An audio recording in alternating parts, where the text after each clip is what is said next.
My manipulative girlfriend pulled a cheating prank on me on my birthday. Last week was my birthday, so I got off work early.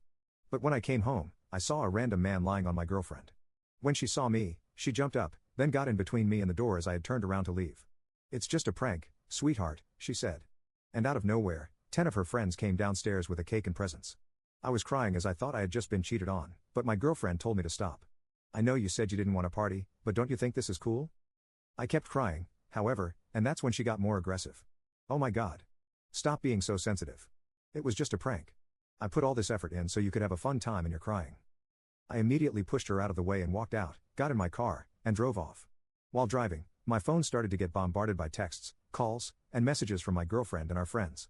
When it got too distracting, I just turned off my phone and went to a hotel that's far enough from my place. By the time I got to my hotel room, I just started sobbing. The next morning, I made sure to tell my team leader first that I would be absent a few days due to an emergency, and she was kind enough to accept my request. She probably noticed something was off with me because I was sniffling and my voice sounded weak. Right now, I plan on telling my uncle who lives near me about what happened and asking if I could live with him for a couple of days until I sort out my mind and know what I have to do next. I'm deeply heartbroken because I've told my girlfriend and my friends before how I felt about cheating and how it essentially ruined my family growing up in my young mind back then. My dad cheated on my mom, and it broke our family, and I got cheated on by my first girlfriend, and I don't know how to face and respond to them all after all that has happened. Maybe some time away from them will help, I hope. Update: I packed my things and prepared to go to my uncle's house, which wasn't that far, but still a bit of a drive nonetheless. When I finally got there, he was incredibly welcoming, and I thanked him for allowing me to stay in his house even just for a while. He gave me a tight hug and told me I was always welcome and that he will be there to help me when I need him too. He eventually led me to the spare bedroom that they have in their house and helped me unpack my stuff.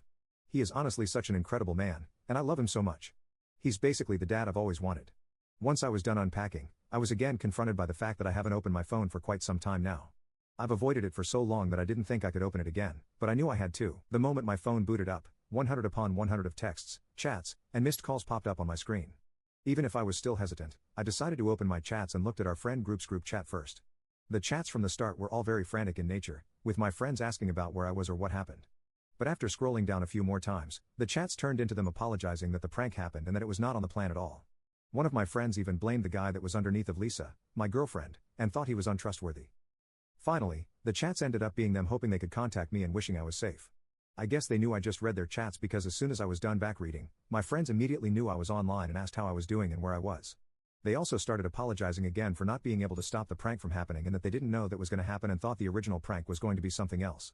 At this point, I was thoroughly confused because they seemed happy enough to be there during that night, but I knew I had to apologize to them first for ghosting them and asking their side of the story first before speaking about what had happened. Essentially, they were simply planning a surprise birthday party for me with Lisa in a group chat that didn't include me. Then, my girlfriend added a few more people into the group chat saying that they were college friends of hers, and she wanted them to be a part of the surprise party too since they also wanted to meet and get to know me better. As a suggestion, one of my girlfriend's college friends pitched the idea of them pranking me. The plan was, my girlfriend is going to be on the couch with a serial killer holding a red knife and fake stabbing my girlfriend while the killer was on top of her, and while my girlfriend is running out everywhere.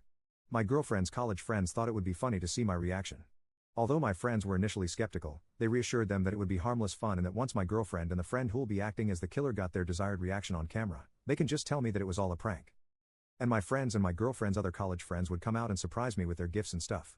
My friends eventually agreed, so as long as they don't drag out the prank and immediately reveal everything once they captured my reaction on camera, the day of my birthday comes, and everything they've planned seemed to be going smoothly with them waiting for me.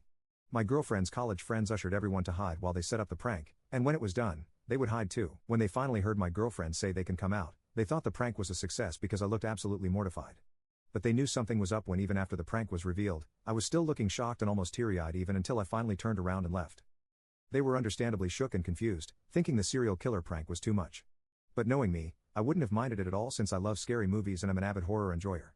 That was then they realized that my girlfriend's male college friend was on top of my girlfriend, not wearing any costume and not holding any fake red knife.